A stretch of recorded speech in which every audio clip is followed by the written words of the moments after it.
এই মুহূর্তে আমরা রয়েছি সরকারি হাসপাতালের ওপিডিতে। একদম ওপিডির লাইন, ঠিক ওপিডির বাইরে যে লাইন, সেই লাইনে আমরা দাঁড়িয়ে আছি। এই মানুষজন সব দূর দূর থেকে এসছেন, বহু দূর দূর থেকে এসছেন। তাদের বক্তব্য, ওপিডিতে বহু লাইন দিতে হয়। সরকারি পরিষেবা, সরকারি ডাক্তার, ভালো পরিষেবা, তাই তো নাকি? তো ভালো পরিষেবা, কিন্তু সেই জায়গায় যদি একটু লাইনটা কম দিতে হতো, সেইটা হলে ভালোই হতো। সেই জন্যই সরকারি হাসপাতালে, বিভিন্ন সরকারি হাসপাতালে, স্টেট জেনারেল হসপিটাল থেকে আরম্ভ করে বিভিন্ন জায়গায় ইভিনিং ওপিডির কথা ভাবা হয়েছে। বেশ কিছু জায়গায় চালু হয়েছে।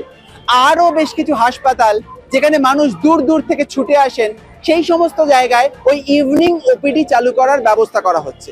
তবে এই ইভিনিং ওপিডি, বলে রাখা ভালো, এই সরকারি হাসপাতালেই হবে।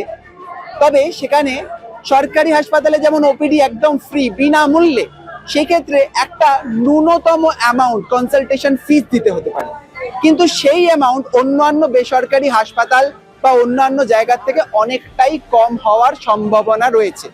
অলরেডি কিছু কিছু হাসপাতালে আমরা দেখেছি ইভিনিং ওপিডি শুরু হয়েছে, এবং সেইখানে ইভিনিং ওপিডিতে যেই টাকাটা পাওয়া যায়, অর্থাৎ সেই টাকা কিন্তু ভাগাভাগি হয় চিকিৎসক থেকে গ্রুপ ডি, বিভিন্ন স্তরে ভাগ হয়ে যায়।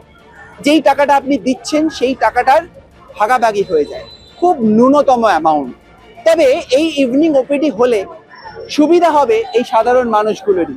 তাদেরকে একটু লাইনটা কম দিতে হতে পারে, এবং সেরকম ভাবেই তারা বলতে চাইছে, তারা ভরসা রেখেছেন বারবার এই সরকারি হাসপাতাল, চিকিৎসক, তাদের ওপর।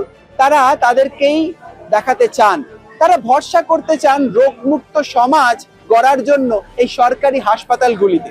আর ঠিক সেরকম ভাবে এই রেভিনিউ শেয়ারিং মডেলিং এ যদি ইভিনিং ওপিডি চালু হয়, তাহলে আপনাদের কতটা সুবিধা হবে বা কোনো অসুবিধা হবে, সবটা আমাদেরকে জানাতে পারেন। সঙ্গে থাকুন রাত দিন 7 দিন।